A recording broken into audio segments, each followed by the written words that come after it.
तीसरे राइख के पतन और जर्मनी में मित्र राष्ट्रों के कब्जे के साथ नाजी शासन के मुख्य जिम्मेदार लोगों का पीछा शुरू हुआ। हालांकि कई मौकों पर वे पुरुष जो सरकार और युद्ध का नेतृत्व कर रहे थे वहां नहीं थे कि वे जवाबदेह ठहराए जा सकें। कुछ भाग गए थे, अन्य ने पकड़े जाने से पहले ही अपना जीवन समाप्त कर लिया था। उनकी जगह मित्र राष्ट्रों की सेनाओं को उनकी पत्नियां और साथी मिली।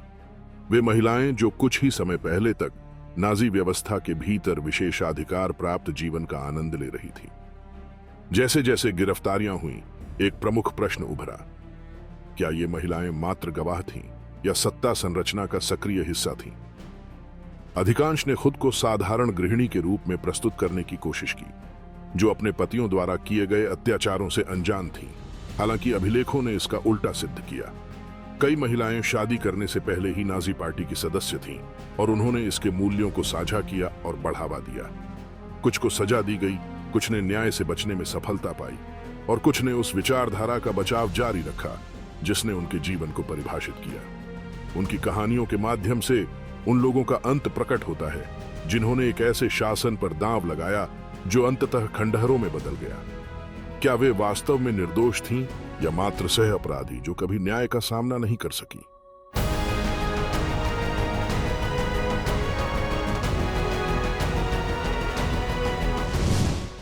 गेर्डा बोरमान, राइख की कट्टर समर्थक जिसने आत्मसमर्पण से पहले मरना पसंद किया। सभी नाजी उच्चाधिकारियों की पत्नियां उनकी विचारधारा से पूरी तरह सहमत नहीं थीं, लेकिन गेर्डा बोरमान के मामले में उनकी निष्ठा पूर्ण थी। वह पार्टी की एक उत्साही अनुयायी थी और इस विचारधारा के प्रति समर्पित महिलाओं में से एक थी। वर्ष 1909 में कॉन्स्टेंज में जन्मी, वह ऐसे माहौल में बड़ी हुई जहां राष्ट्रवादी राजनीति गहराई से जड़ें जमा चुकी थी। उनके पिता वॉल्टर बुश, जो पार्टी के एक उच्च पदस्थ अधिकारी थे, ने उन्हें राष्ट्रीय समाजवाद के दायरे में प्रवेश कराया, जहां उन्होंने जल्द ही एक ऐसे व्यक्ति से मुलाकात की जो उनके भाग्य को निर्धारित करेगा, मार्टिन बोरमान ने वर्ष 1927 में नाजी पार्टी की सदस्यता ग्रहण की और संगठन के भीतर तेजी से ऊंचाइयों तक पहुंचे। गेर्डा के पिता के साथ उनके संबंधों ने उन्हें गेर्डा के करीब आने का अवसर दिया और वर्ष 1929 में उन्होंने विवाह कर लिया। सन 1933 में हिटलर के सत्ता में आने के साथ बोरमान सरकार में एक महत्वपूर्ण भूमिका निभाने लगे।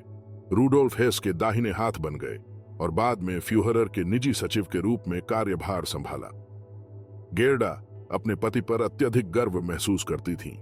उन्होंने उसी जीवन शैली को अपनाया जिसे शासन प्रोत्साहित करता था और अपने 9 बच्चों का पालन पोषण राष्ट्रीय समाजवाद के सिद्धांतों के अनुसार किया। हालांकि युद्ध ने जल्द ही उनके भाग्य को बदल दिया। वर्ष 1945 में जब सोवियत सेना बर्लिन के निकट पहुंच रही थी, उन्होंने अपने बच्चों के साथ भागने का निर्णय लिया।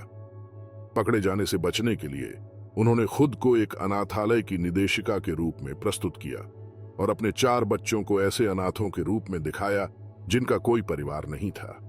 बाकी 5 बच्चे उनके पति की हिरासत में रहे, जिन्होंने जब खुद को घिरा हुआ पाया तो साइनाइड का उपयोग करके अपने जीवन का अंत कर लिया।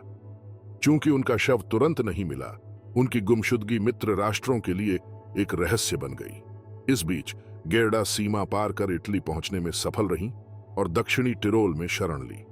वहां एक स्थानीय नाजी अधिकारी ने उन्हें छिपने के लिए एक स्थान प्रदान किया।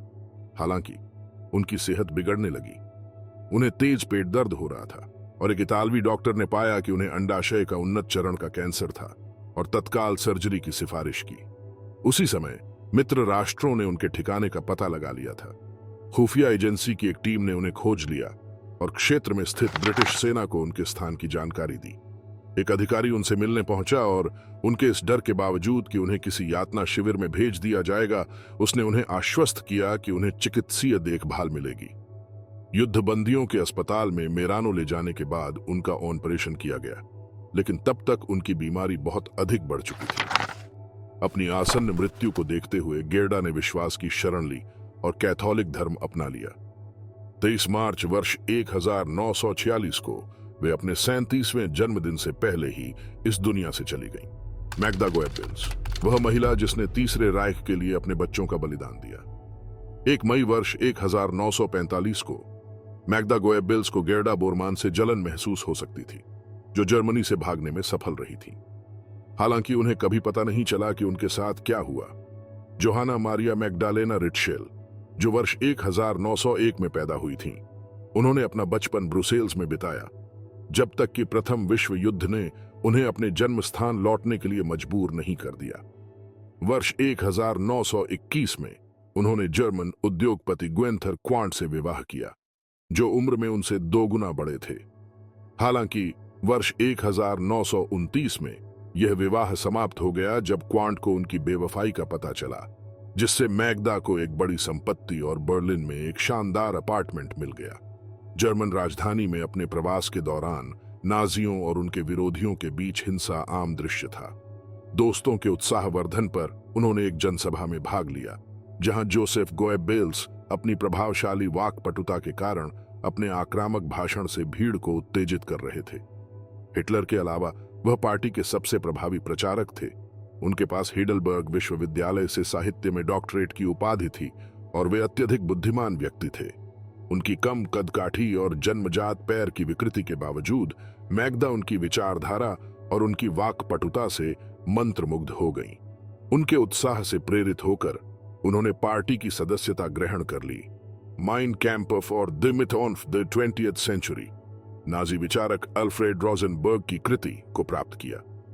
उन्होंने शीघ्र ही नाजी महिला समूह में नेतृत्व की भूमिका संभाल ली, लेकिन उनका सामाजिक स्तर अन्य सदस्यों के साथ तनाव उत्पन्न करने लगा। इस स्थिति के चलते उन्होंने एक अधिक प्रभावशाली पद की तलाश की और गोएब्बेल्स के प्रचार विभाग में नौकरी के लिए आवेदन किया। उनकी उपस्थिति अनदेखी नहीं रह सकी और उनकी सुंदरता व शिष्टता से मोहित होकर गोएब्बेल्स ने उन्हें अपने निजी अभिलेखों की प्रभारी नियुक्त किया, ताकि वे उनके और करीब आ सकें। वर्ष 1931 की शुरुआत में उनका रिश्ता आगे बढ़ा और एक प्रेम संबंध में बदल गया। अप्रैल में वे पहले ही अपने भविष्य की योजनाएं बना चुके थे और थियोडोर हुइस प्लात्स स्थित उनका निवास हिटलर और अन्य नाजी उच्च अधिकारियों के लिए एक महत्वपूर्ण बैठक स्थल बन गया। इससे दंपति के बीच तनाव उत्पन्न हुआ, क्योंकि गोएब्बेल्स को पार्टी के नेता द्वारा मैग्दा को दी जाने वाली विशेष ध्यान से जलन महसूस होती थी। दूसरी ओर स्वयं मैग्दा हिटलर के प्रति आकर्षित थीं, जिसने गोएब्बेल्स से विवाह करने के उनके निर्णय को प्रभावित किया, क्योंकि वे फ्यूहरर के करीब रहना चाहती थीं। उनका विवाह 19 दिसंबर वर्ष 1931 को एक नागरिक समारोह में संपन्न हुआ, जिसके बाद एक धार्मिक अनुष्ठान किया गया। हिटलर, जो विवाह में संरक्षक की भूमिका में थे, ने मैग्दा से धन्यवाद स्वरूप एक चुंबन प्राप्त किया और उनकी आंखों में स्पष्ट रूप से भावनाएं झलक रही थीं। 1 सितंबर वर्ष 1932 को उनकी पहली संतान हेल्गा का जन्म हुआ। यह प्रसव मैग्दा के लिए अत्यंत थका देने वाला अनुभव था, जिससे वे अत्यधिक कमजोर हो गईं। उनके चिकित्सक ने उन्हें उनके पहले से मौजूद हृदय संबंधी विकार के बारे में चेतावनी दी, जो और अधिक गंभीर हो गया था, और उन्हें भविष्य में गर्भधारण को लेकर सतर्क रहने की सलाह दी। फिर भी पूरी तरह से स्वस्थ हुए बिना वे दोबारा गर्भवती हो गईं, लेकिन दिसंबर में उनका गर्भपात हो गया। वर्ष के अंत तक वे ओबरसाल्जबर्ग में हिटलर की कुटिया पर गईं, जहां मैग्दा को एक गंभीर संक्रमण हो गया, जिससे उन्हें अत्यधिक बुखार चढ़ गया। वे बच तो गईं, लेकिन उनकी सेहत स्थायी रूप से प्रभावित हो गई, जिससे उनकी गतिशीलता सीमित हो गई। द्वितीय विश्व युद्ध के दौरान अपने नाजुक स्वास्थ्य के बावजूद उन्होंने रेड क्रॉस में नर्स के रूप में प्रशिक्षण लिया। हालांकि उनकी स्थिति उन्हें बार बार आराम करने के लिए मजबूर करती थी। जब वर्ष 1945 में सोवियत सेना ने बर्लिन को घेर लिया, तो गोएब्बेल्स परिवार हिटलर के बंकर से जुड़े एक भूमिगत शरण स्थल में चला गया। 30 अप्रैल को मैग्दा और उनके पति ने हिटलर और ईवा ब्रॉन से विदा लेने से पहले एक अंतिम भोजन साझा किया। अगले दिन एसएस के दंत चिकित्सक हेलमुट कुंज ने उनके 6 बच्चों को बेहोश करने के लिए मॉर्फिन दी। इसके बाद प्रत्येक को साइनाइड की एक कैप्सूल दी गई। बच्चों की मृत्यु के बाद मैग्दा और गोएब्बेल्स चांसलरी के बगीचे में गए और आत्महत्या कर ली। एक एसएस अधिकारी ने यह सुनिश्चित करने के लिए उनके शवों पर गोली चलाई और उन्हें पेट्रोल से जला दिया। अगले दिन सोवियत सैनिकों को उनके जले हुए अवशेष मिले। इल्जे प्रेल, उस व्यक्ति की पत्नी जिसने हिटलर को चुनौती दी। एक रात म्यूनिख में इल्जे प्रेल जो आर्थिक रूप से संपन्न युवा थीं, एक पड़ोसी रुडोल्फ हेस से मिली। वह एक जर्जर वर्दी पहने हुए थे और उनकी गहरी भौहों तथा गंभीर नजरों वाला चेहरा बेचैनी को दर्शाता था। पहले ही पल से इल्जे उनकी उपस्थिति और उनके उदास स्वभाव की ओर आकर्षित हुई। इसके विपरीत हेस की प्रतिक्रिया आज भी एक रहस्य बनी हुई है। सभी नाजी नेताओं में से वे सबसे अधिक रहस्यमय थे।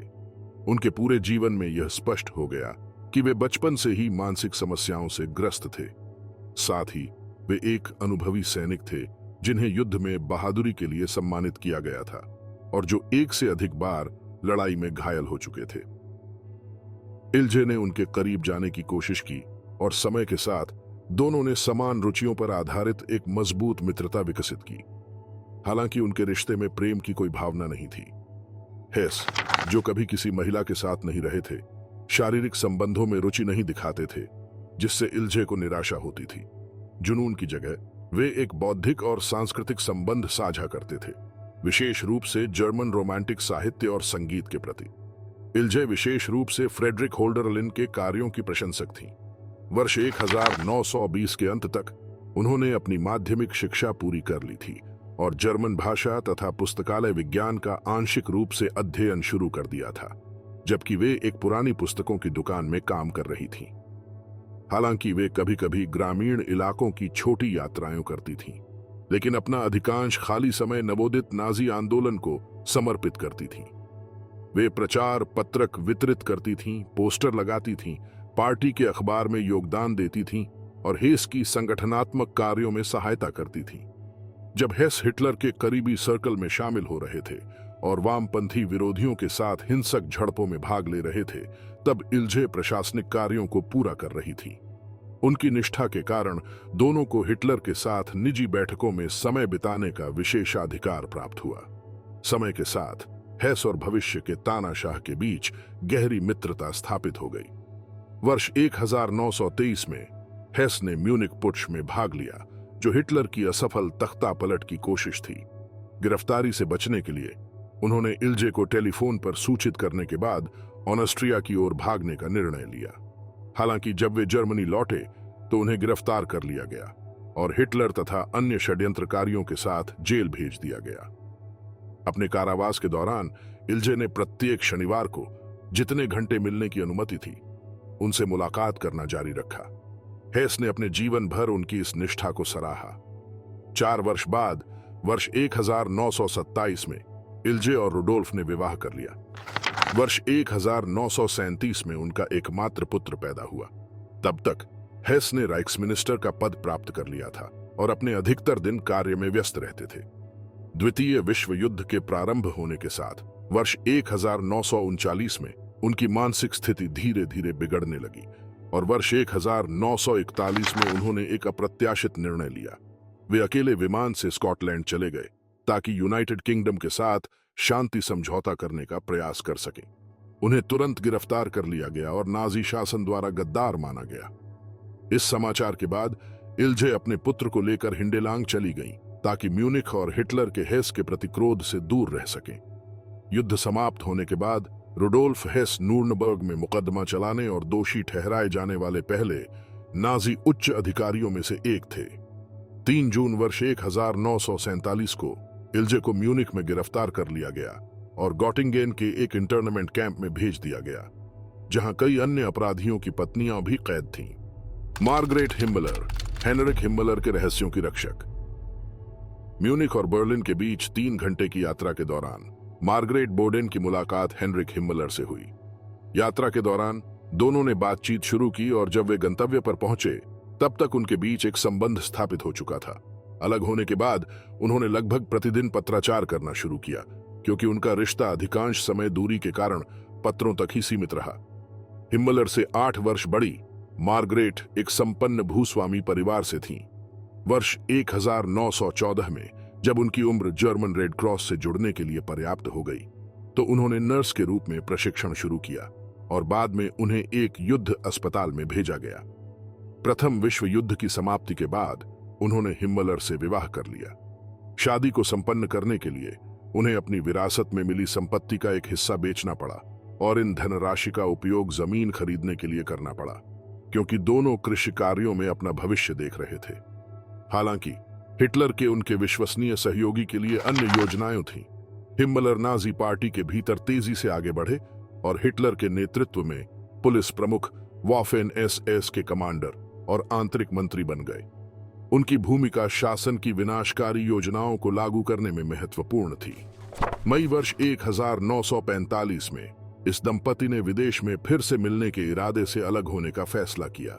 हालांकि हिम्मलर को पकड़ लिया गया और जब उनकी पहचान उजागर हुई तो उन्होंने साइनाइड की कैप्सूल निगल ली, जिससे वे कुछ ही सेकंड में मृत्यु को प्राप्त हो गए। इसी बीच मार्गरेट और उनकी बेटी गुडरुन मित्र राष्ट्रों की सेनाओं के क्षेत्र में प्रवेश करने के कारण गमुंड को छोड़कर चली गई।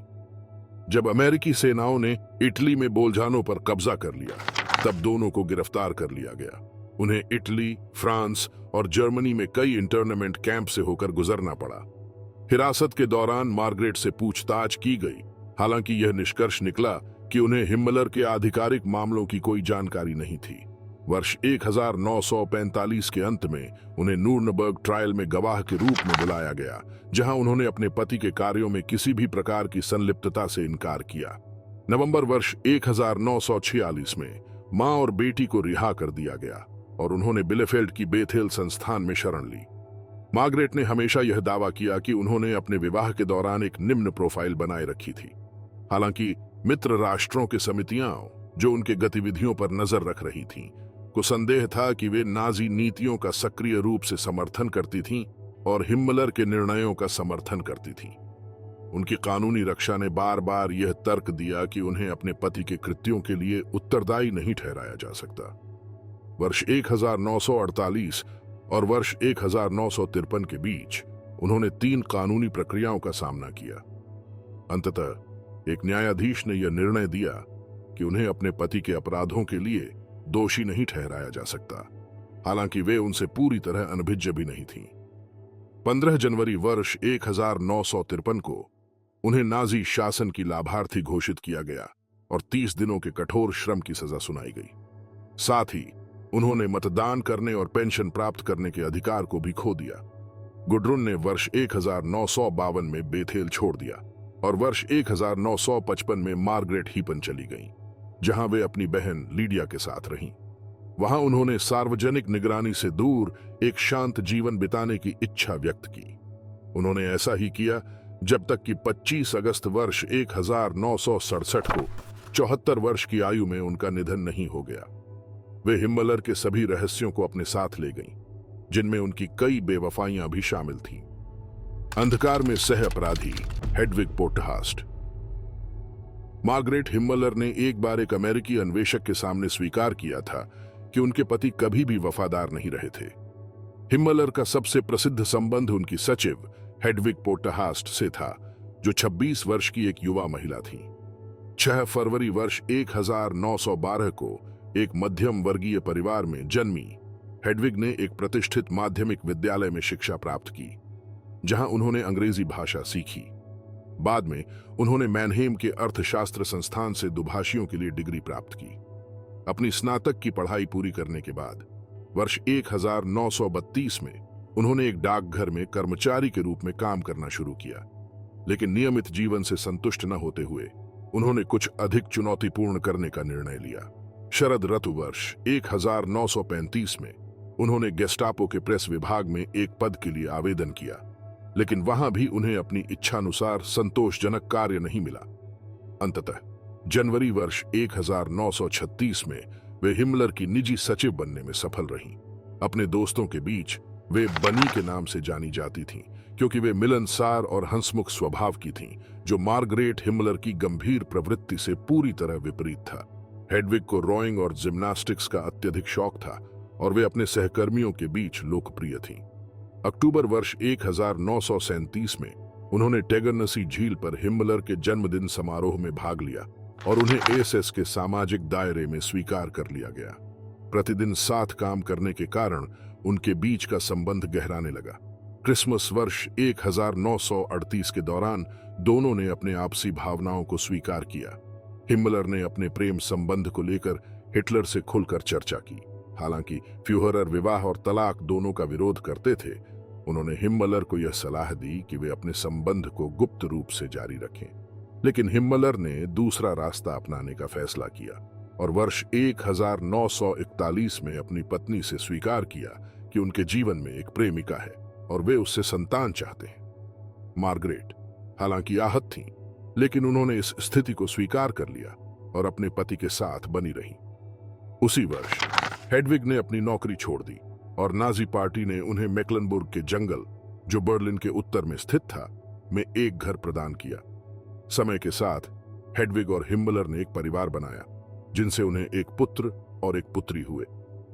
वर्ष 1944 में हिम्मलर ने उनके लिए बेरखटेज गार्डेन के पास एक फार्म हाउस खरीदा, जो हिटलर के प्रसिद्ध ईगल्स नेस्ट के निकट स्थित था। उनकी जिंदगी वहां आम लोगों की तरह नहीं थी। एक अवसर पर उन्होंने गेर्डा बोरमैन और उनके बच्चों की मेजबानी की। चाय पीने के बाद उन्होंने उन्हें अटारी में ले जाकर कुछ ऐसा दिखाया जिसे वे विशेष मानती थीं। मानव अवशेषों से बनाए गए फर्नीचर।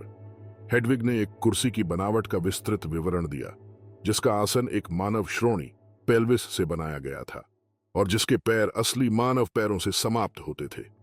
उनके पास दाचाओ के कैदियों की खाल से जिल्दबंद माइन कैंपफ की प्रतियां भी थीं। हिम्मलर ने इसी तरह बोरमान को उसी प्रकार की जिल्दबंद एक पुस्तक उपहार में देने की कोशिश की, लेकिन गेर्डा बोरमान ने इसे स्वीकार करने से मना कर दिया। उनके अनुसार यह वस्तु अत्यधिक भयावह थी। जब युद्ध समाप्त हुआ, हेडविग ने पुनर्विवाह कर लिया और सार्वजनिक जीवन से गायब होने का निर्णय लिया। बाद के साक्षात्कारों में उन्होंने नाजी शासन के अपराधों या उनके बारे में अपनी जानकारी से संबंधित किसी भी प्रश्न का उत्तर देने से परहेज किया। जब उन्होंने रेडियो पर हिम्मलर की मृत्यु के बारे में सुना, तो उन्होंने छिपने का फैसला किया और कुछ समय रोजेनहाइम, ऊपरी बवेरिया में एलेनोरे पोल के साथ शरण ली। हालांकि वर्ष 1945 में उन्हें अमेरिकी सैनिकों ने पकड़ लिया और म्यूनिख में पूछताछ के लिए ले जाया गया। उन्होंने हिम्मलर के कृत्यों के बारे में पूरी तरह से अनभिज्ञ होने का दावा किया और उन पर कोई आरोप नहीं लगाया गया। अपने पूरे जीवन में उन्होंने अपने अतीत के बारे में बात करने से बचा और मीडिया की नजरों से दूर रहीं। जब गुडरुन, हिम्मलर की बेटी, ने उनके अस्तित्व के बारे में जाना और उनसे संपर्क करने का प्रयास किया, तो हेडविग ने किसी भी प्रकार के मेल मिलाप से इनकार कर दिया।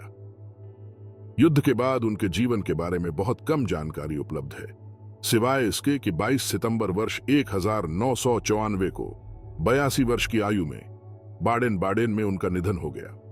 गुडरुन हिम्मलर, राइक की उत्तराधिकारी।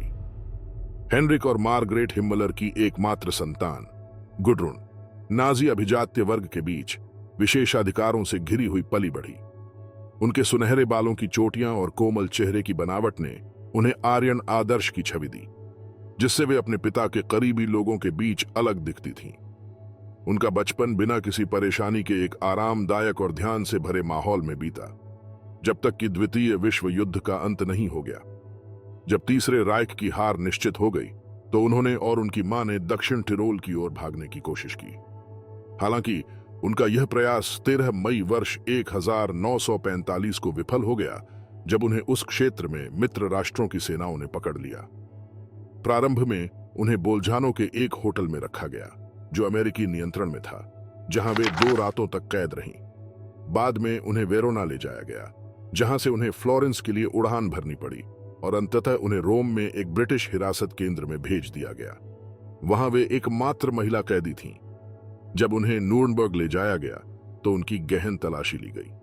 मार्गरेट के कोट के कंधे के अस्त्र में छिपा हुआ पोटेशियम साइनाइड से भरा एक छोटा शीशी मिली। मां और बेटी को एक साधारण कोठरी में रखा गया, जहां केवल 2 लकड़ी के तख्तों को बिस्तर के रूप में दिया गया था। हालांकि जेल किसी किशोरी के लिए आदर्श स्थान नहीं था, लेकिन अमेरिकी अधिकारी कर्नल एंड्रस, जो जेल की देखरेख कर रहे थे, ने उनकी स्थिति को कुछ हद तक सहज बनाने की कोशिश की। गुडरुन ने अपना पहला पूछताछ सत्र 22 सितंबर वर्ष 1945 को सामना किया। इस सत्र के दौरान उनसे पूछा गया कि उन्होंने अपने पिता को आखिरी बार कब देखा था और क्या उन्होंने युद्ध के दौरान बार बार यात्रा की थी। शांत और अनुशासित व्यवहार के साथ उन्होंने आश्वासन दिया कि उन्होंने अपना अधिकांश समय घर या स्कूल में बिताया था। उन्होंने संक्षेप में दाचाओ में स्थित जड़ी बूटी के बागान की यात्रा का भी उल्लेख किया। जब उनसे उनके माता पिता की योजनाओं या किसी अन्य महत्वपूर्ण जानकारी के बारे में पूछताछ की गई तो उन्होंने दावा किया कि उन्हें कभी भी ऐसे मामलों की जानकारी नहीं दी जाती थी। उनके जवाबों ने जांचकर्ताओं को संतुष्ट कर दिया। युद्ध समाप्त होने के बाद गुडरुन ने वुल्फ डीटर बुरविट्ज से विवाह किया, जो एक लेखक और दक्षिणपंथी कट्टरपंथी कार्यकर्ता थे। बुरविट्ज का बवेरिया में स्थित German national democratic party NPD में एक प्रमुख स्थान था। इसके बाद गुडरुन एक कट्टर दक्षिणपंथी विचारधारा की समर्थक बन गई। उनका सक्रिय योगदान साइलेंट हेल्प नामक संगठन में रहा, जो पूर्व एसएस सदस्यों की सहायता के लिए समर्पित था। 4 दशकों तक इस उद्देश्य के लिए समर्पित रहते हुए उन्होंने अपने सहयोगियों का सम्मान अर्जित किया, जो उन्हें अत्यंत श्रद्धा की दृष्टि से देखते थे। साइलेंट हेल्प में अपने कार्यों के अलावा उन्होंने युवा वर्ग के लिए वाइकिंग यूथ नामक एक नव नाजी संगठन की स्थापना में भाग लिया। वर्ष 1958 में उन्होंने ऑस्ट्रिया में एक एसएस के पूर्व सैनिकों की सभा में भाग लिया, जो बोहेमियन जंगलों में स्थित एक पुराने सेल्टिक केंद्र के पास आयोजित की गई थी। हर वर्ष वे इन आयोजनों में आमंत्रित की जाती थीं, जहां उनके पिता की स्मृति और उनके कार्यों का सम्मान किया जाता था। वर्ष 1961 से वर्ष 1963 के बीच उन्होंने जर्मनी की पश्चिमी खुफिया एजेंसी बीएनडी में एक गुप्त पहचान के तहत सचिव के रूप में काम किया। उस समय इस एजेंसी का नेतृत्व राइनहार्ड गेहलन कर रहे थे, जो युद्ध के बाद अमेरिका द्वारा भर्ती किए गए एक जनरल थे। गेहलन ने जर्मन खुफिया एजेंसी में पूर्व नाजियों को शामिल किया, क्योंकि उन्हें साम्यवादी विरोधी अभियानों और पूर्वी यूरोप की जानकारी में विशेषज्ञता हासिल थी। गुडरुन हिम्मलर का निधन वर्ष 2018 में हुआ और अपने अंतिम क्षण तक उन्होंने यह दावा किया कि उनके पिता ने कोई अपराध नहीं किया था।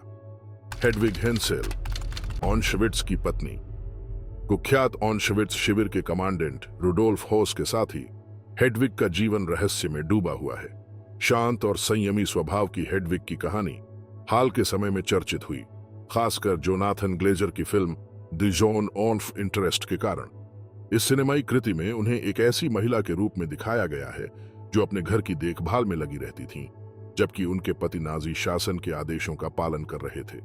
वर्ष 1908 में न्यूकर्च, जर्मनी में जन्मी, उन्होंने 21 वर्ष की उम्र में रुडोल्फ हेस से विवाह किया और तीसरे राइख के अभिजात्य वर्ग का हिस्सा बन गई। अपने विवाह के दौरान उन्होंने 5 बच्चों को जन्म दिया: क्लाउस, एनेग्रेट, हाइडे ट्राउट, इंगेबोर्ग और हांस रुडोल्फ। जब हेस को नाजी पार्टी में पदोन्नति मिली तो वर्ष 1940 में उनका परिवार ऑशविट्ज के निकट स्थित एक निवास में स्थानांतरित हो गया, जहां हेस ने कंसंट्रेशन कैंप का नियंत्रण संभाला। हेस परिवार का घर उस भयावहता से कुछ ही दूरी पर था जो शिविर की बाड़ों के पीछे हो रही थी। जहां उनके पति नरसंहार मशीनरी का संचालन कर रहे थे, वहीं हेडविग घर संभाल रही थीं और अपने बच्चों की परवरिश कर रही थीं। यह प्रश्न कि वे अपने पति के अपराधों के बारे में कितनी जानकारी रखती थीं, अब भी विवाद का विषय बना हुआ है। कुछ लोगों का मानना है कि वे वास्तविकता से पूरी तरह अलग एक घिरी हुई दुनिया में रह रही थीं, जबकि अन्य मानते हैं कि यह असंभव था कि उन्हें कुछ भी पता न हो। जीवित बचे लोगों की गवाही से पता चला है कि हेडविग अक्सर शिविर के आसपास घुड़सवारी करती थीं और उनके पास कीमती आभूषण और फर थे जो संभवतः मारे गए कैदियों से लिए गए थे। जब द्वितीय विश्व युद्ध समाप्त हुआ और मित्र राष्ट्रों ने जर्मनी पर कब्जा करना शुरू किया तो हेस ने भागने का प्रयास किया, जबकि हेडविग ने अपने बच्चों के साथ अपने घर में रहने का निर्णय लिया, यह मानते हुए कि वहीं रहने से वे किसी भी संदेह से बची रहेंगी। उन्हें ब्रिटिश सेनाओं ने गिरफ्तार किया और उनसे पूछताछ की गई, लेकिन उनके खिलाफ कोई ठोस सबूत नहीं मिला जिससे उन्हें दोषी ठहराया जा सके। नाजी शासन के करीब होने और विशेषाधिकार प्राप्त जीवन जीने के बावजूद वे किसी भी सजा से बचने में सफल रहीं। उनकी चुप्पी इतनी गहरी थी कि उन्होंने अपने बच्चों को कभी यह नहीं बताया कि उनके पिता को ऑशविट्ज में फांसी दी गई थी। उनकी बेटी इंगेब्रिगिट हेस स्पेन में प्रवास कर गईं और बाद में संयुक्त राज्य अमेरिका चली गईं, जहां उन्होंने एक मॉडल के रूप में काम किया और वर्जीनिया में अपना नया जीवन बनाया। अपनी बेटी से मिलने के दौरान अर्लिंगटन में हेडविग का 15 सितंबर वर्ष 1989 को निधन हो गया। उनकी कब्र बिना नाम या किसी आधिकारिक शिलालेख के केवल एक साधारण लेकिन अर्थपूर्ण शब्द मुट्ठी को प्रदर्शित करती है, जो जर्मन भाषा में मां के लिए प्रयुक्त होता है। लीना हाइड्रिक, प्राग के कसाई की पत्नी। जहां कुछ नाजी उच्च अधिकारियों की पत्नियों ने राजनीति से दूर रहने का विकल्प चुना, वहीं अन्य ने खुले तौर पर शासन का समर्थन किया और उन समूहों को अस्वीकार किया जिन्हें वे हीन मानते थे। इस आंदोलन की सबसे कट्टर समर्थकों में से एक लीना वॉन ऑस्टेन थीं, जिन्होंने किशोरावस्था से ही हिटलर की विचारधारा को दृढ़ विश्वास के साथ अपनाया। उनके बड़े भाई, जो पहले से ही पार्टी से जुड़े थे, उन्हें 20वीं शताब्दी के प्रारंभिक वर्षों में एक नाजी सभा में ले गए। उसी क्षण से लीना ने खुद को गहराई से राष्ट्रीय समाजवादी विचारधारा के साथ जोड़ा, विशेष रूप से इसके युवाओं पर केंद्रित दृष्टिकोण से, जिसने उन्हें पारंपरिक प्रशियाई राजनीति से अलग किया। उनका यहूदी विरोध प्रारंभिक उम्र से ही स्पष्ट था। डेनमार्क के पास स्थित फेहमार्न द्वीप पर पली बढ़ी लीना एक संपन्न परिवार से थीं, जिसकी आर्थिक स्थिति 20वीं शताब्दी के तीसरे दशक की हाइपर इन्फ्लेशन की आर्थिक मंदी के दौरान प्रभावित हुई थी। उन्होंने शिक्षक बनने का निर्णय लिया और कील जाकर एक तकनीकी माध्यमिक विद्यालय में अपनी पढ़ाई पूरी की। वहां वे स्नातक होने तक एक छात्रावास में रहीं। 6 दिसंबर वर्ष 1930 को उन्होंने अपनी कुछ सहेलियों के साथ एक नृत्य समारोह में भाग लिया। उसी शाम उनकी मुलाकात एक युवा नौसेना अधिकारी राइनहार्ड हाइड्रिक से हुई। पहली नजर में वह 27 वर्षीय युवक अपनी लंबी कदकाठी और एथलेटिक शरीर के कारण प्रभावशाली लगे। हालांकि उनके चेहरे के अनुपात में असमान विशेषताएं थीं, निकले हुए कान और एक छोटी सी मुस्कान। लीना हालांकि उनकी ओर आकर्षित हुई और अगले दिन फिर से मिलने का वादा किया। शुरुआत से ही दोनों ने अपने व्यक्तित्व में समानताएं खोजीं। उनमें अत्यधिक महत्वाकांक्षा थी। वे औसत दर्जे के लोगों से घृणा करते थे और अपनी श्रेष्ठता के प्रति पूर्ण रूप से आश्वस्त थे। हेड्रिक से अलग, जिन्होंने उस समय राजनीति में विशेष रुचि नहीं दिखाई थी, लीना पहले से ही पूरी तरह नाजी विचारधारा के प्रति समर्पित थीं। उन्होंने अपने पति को यह कहकर ताने दिए कि उन्होंने माइन कैंपफ तक नहीं पढ़ी थी। जब राइनहार्ड हेड्रिक को नौसेना से लीना के साथ उनके संबंधों के कारण निष्कासित कर दिया गया, तो लीना ही थीं जिन्होंने उन्हें एसएस में शामिल होने के लिए प्रेरित किया। उनकी लगातार कोशिशों की बदौलत हेड्रिक को हेनरिक हिम्मलर के साथ एक बैठक का अवसर मिला, जिन्होंने तुरंत उन्हें संगठन की खुफिया सेवा का नेतृत्व संभालने के लिए नियुक्त कर लिया।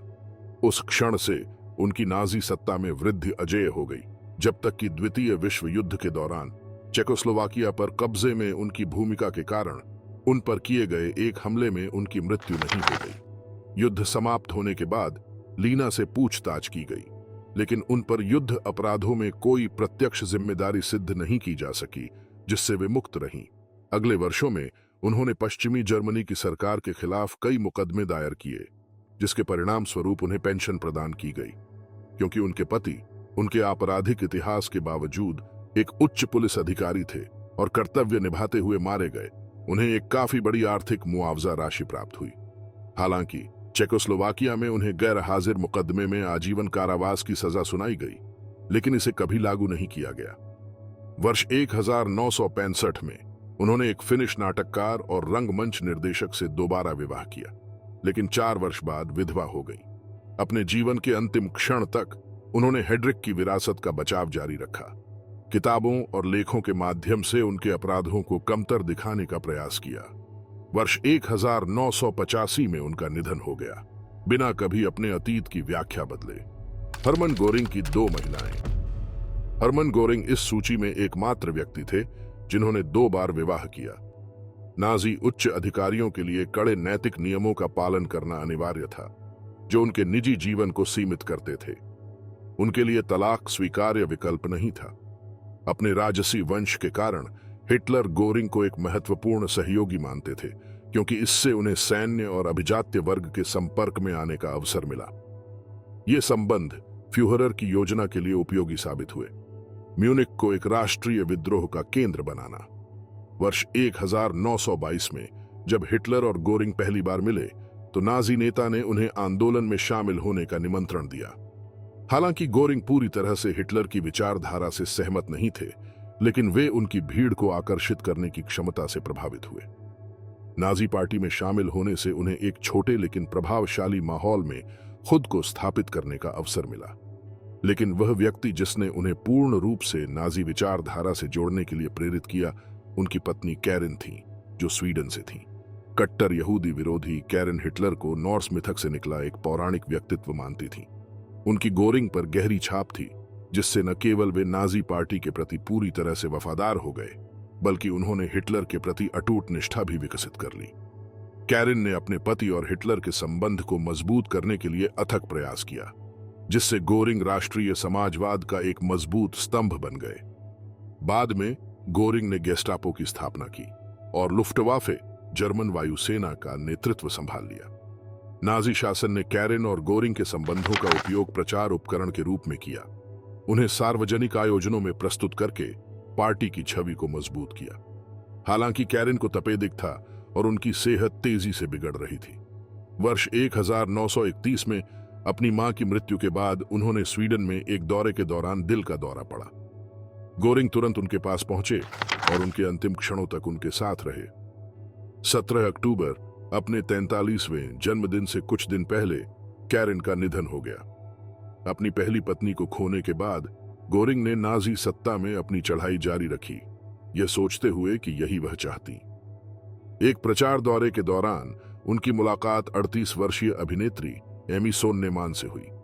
कैरिन से अलग एमी एक ऐसी कलाकार थीं जो राजनीति में रुचि नहीं रखती थीं। उन्होंने अपने पति के काम के बारे में बात करने से बचा और कला, साहित्य और रंगमंच पर ध्यान केंद्रित किया। किशोरावस्था से ही उन्होंने द मर्चेंट ऑफ वेनिस नाटक देखने के बाद अभिनय करने का सपना देखा था। उनके पिता, जो चॉकलेट फैक्ट्री के मालिक थे, उनकी कला में रुचि के विरोधी थे, लेकिन उनकी मां ने उनका समर्थन किया। हालांकि एमी नाजी विचारधारा के प्रति उदासीन दिखती थीं, फिर भी उन्हें तीसरे राइख की प्रथम महिला के रूप में पहचाना गया। गोरिंग के प्रभाव और गोएब्बेल्स के प्रचार समर्थन की बदौलत वे जर्मन रंगमंच में अत्यधिक प्रतिष्ठा प्राप्त करने में सफल रहीं। अपने पति और कैरिन की तरह एमी भी नाजी शासन की आदर्श जोड़ी की छवि का हिस्सा बन गईं, जिससे वे सार्वजनिक ध्यान के केंद्र में आ गईं। शासन के पतन के बाद एमी को इसके परिणामों का सामना करना पड़ा। हालांकि उन पर युद्ध अपराधों का आरोप नहीं लगाया गया, लेकिन उनकी सार्वजनिक पहचान के कारण उन्हें 1 वर्ष जेल में बिताना पड़ा।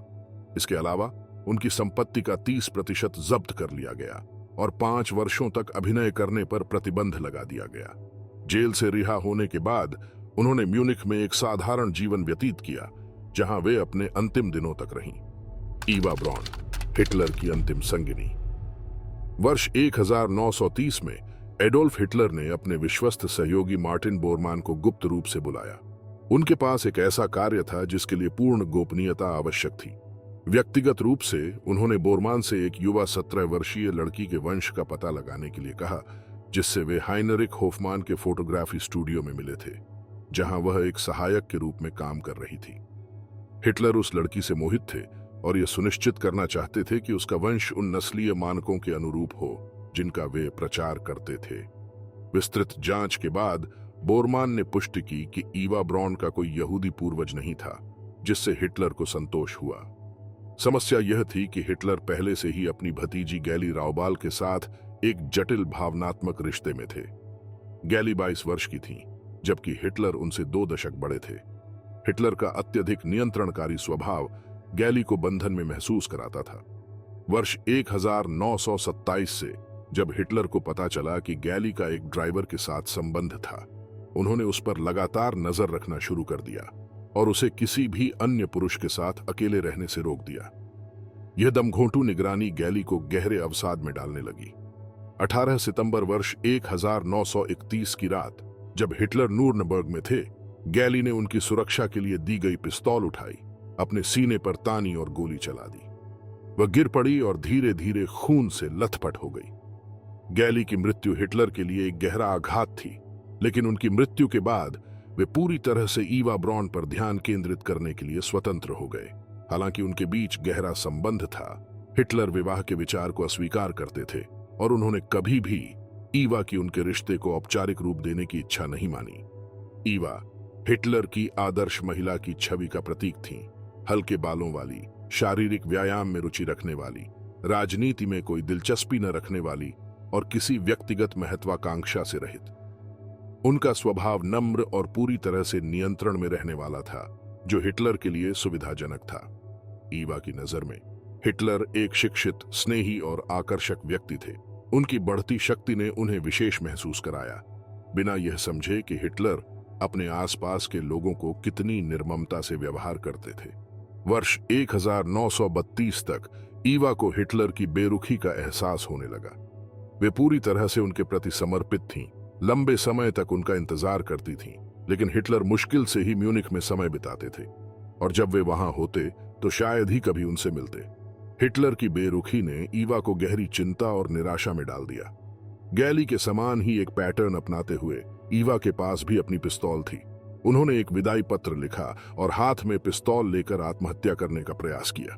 हालांकि गोली ने केवल उसकी धमनियों को छुआ, उसके गले में जाकर ठहर गई। प्रचुर मात्रा में खून बहने के बावजूद वह मदद मांगने में सफल रही।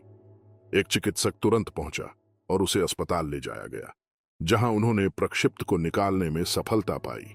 यह स्पष्ट नहीं है कि उसका कृत्य एक सहायता की पुकार था या आत्महत्या का वास्तविक प्रयास, लेकिन इसका प्रभाव हिटलर का ध्यान आकर्षित करने में सफल रहा, जिसने उसे बेहतर तरीके से व्यवहार करने का वादा किया। वर्षों के दौरान ईवा हिटलर की लंबी अनुपस्थितियों से पीड़ित होती रही।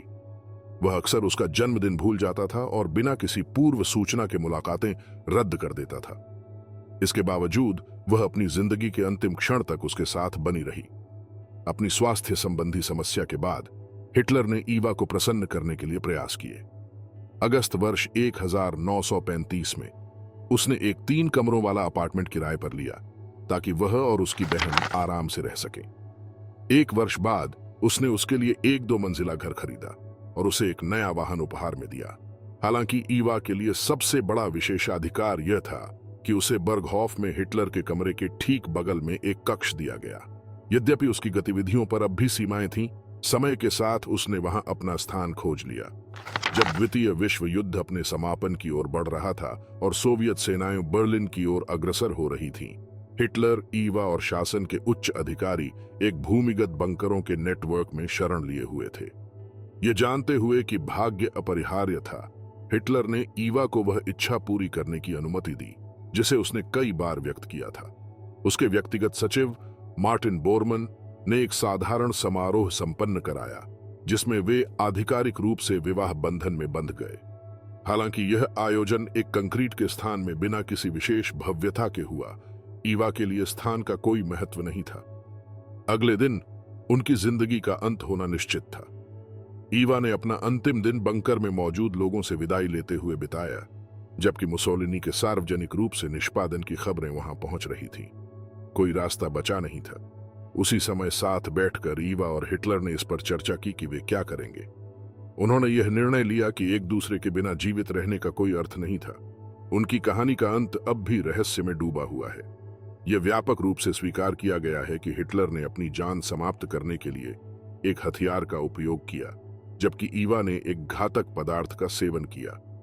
पूर्व निर्देशों का पालन करते हुए एसएस सैनिकों ने दोनों शवों को बाहर ले जाकर ईंधन से ढका और उनमें आग लगा दी। फिर उन्हें चांसलरी के उद्यान में एक अस्थायी गड्ढे में दफना दिया। अगले दिन जब रेड आर्मी ने बंकर में प्रवेश किया तो उन्हें जले हुए अवशेष मिले। गुप्त रूप से सोवियतों ने इन शवों को उनकी पहचान सार्वजनिक किए बिना मास्को ले जाया। इस रहस्य ने दशकों तक विभिन्न सिद्धांतों को जन्म दिया, जिनमें यह संभावना भी शामिल थी कि हिटलर और ईवा दक्षिण अमेरिका या किसी अन्य स्थान पर भागने में सफल रहे थे।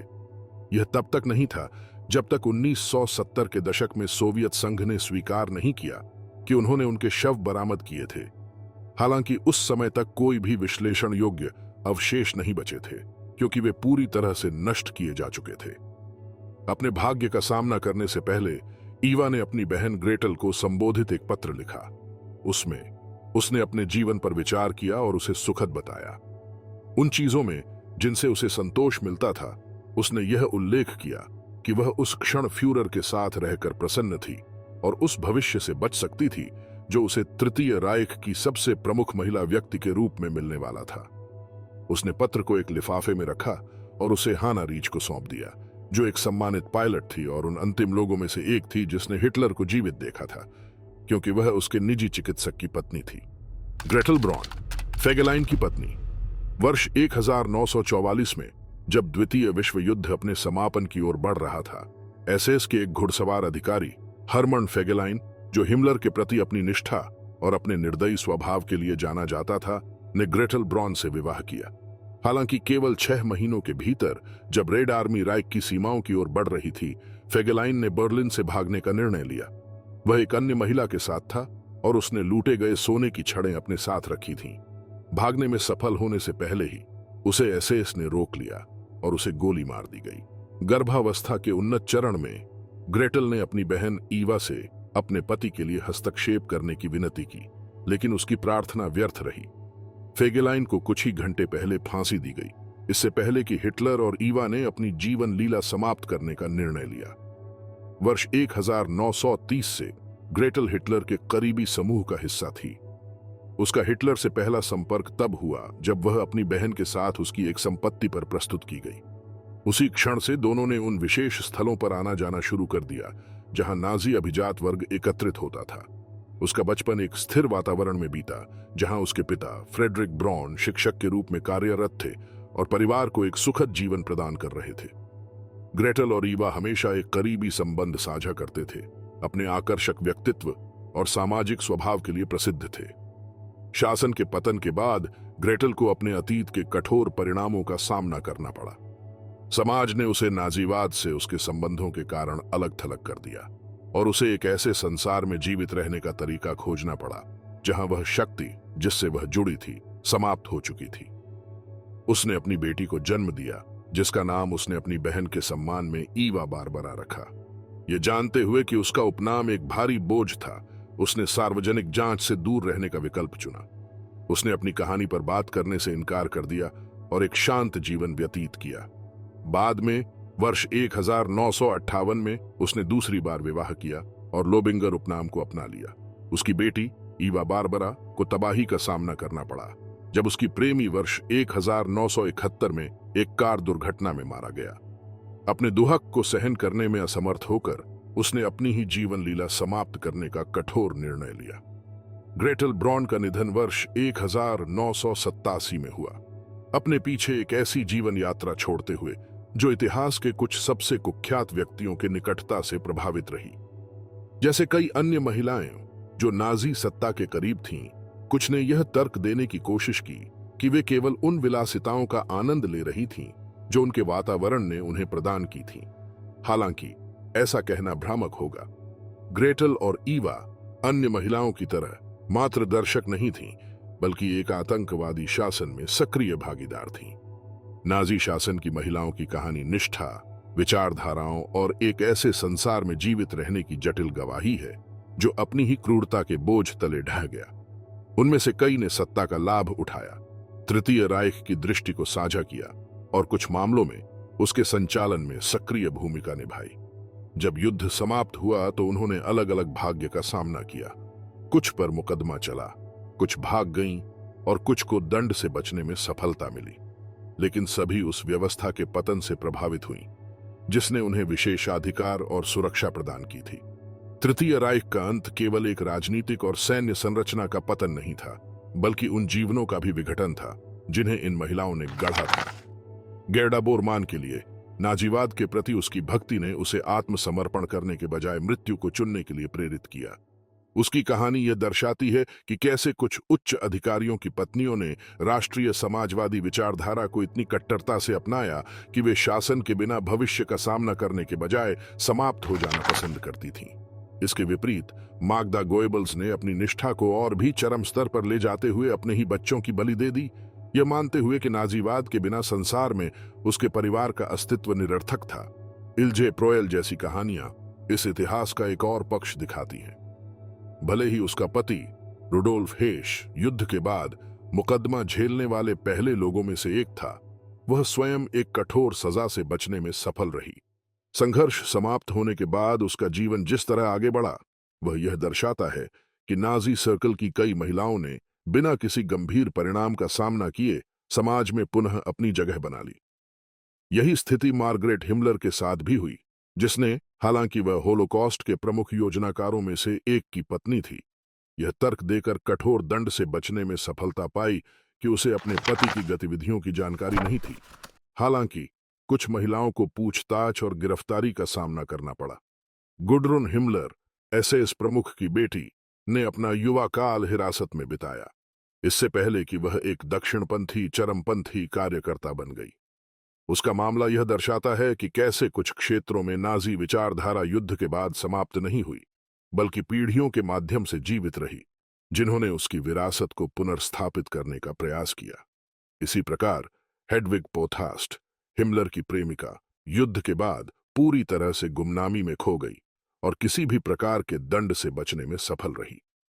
उसका मामला इस बात को उजागर करता है कि किस तरह सत्ता के करीब रहने वाले कुछ लोग शासन के पतन के बाद आसानी से अज्ञातता में विलीन हो गए। लीना हेडरिच का भाग्य इससे अलग था। शासन के सबसे निर्दयी पुरुषों में से एक, राइनहार्ड हेडरिच की पत्नी होने के नाते उसे युद्ध के बाद समाज में अपनी जगह पुनः प्राप्त करने के लिए संघर्ष करना पड़ा। अन्य महिलाओं के विपरीत उसने अपने अतीत से दूरी नहीं बनाई और अपने जीवन के अंतिम क्षण तक अपने पति की छवि का बचाव किया। पश्चिमी जर्मनी की सरकार से आर्थिक मुआवजा प्राप्त करने के उसके प्रयास यह दर्शाते हैं कि कैसे कुछ महिलाओं ने नाजी शासन के भीतर अपनी स्थिति का लाभ उठाने की कोशिश की, भले ही वह शासन समाप्त हो चुका था। हरमन गोरिंग की पत्नियां कारिन और एमी नाजी सर्कल में जीवन के दो अलग अलग दृष्टिकोण प्रस्तुत करती हैं। कारिन, जो विचारधारा की कट्टर समर्थक थी, ने अपने पति के करियर में सक्रिय रूप से योगदान दिया, जबकि एमी ने खुद को एक अधिक सार्वजनिक और कलात्मक छवि बनाए रखा। हालांकि तृतीय राइख की हार ने उसे कारागार तक पहुंचा दिया, यह दर्शाते हुए कि कुछ मामलों में नाजीवाद से जुड़ाव को नजरअंदाज नहीं किया गया। ईवा ब्रॉन और ग्रेटल ब्रॉन भी विभिन्न स्तरों की भागीदारी को दर्शाती हैं।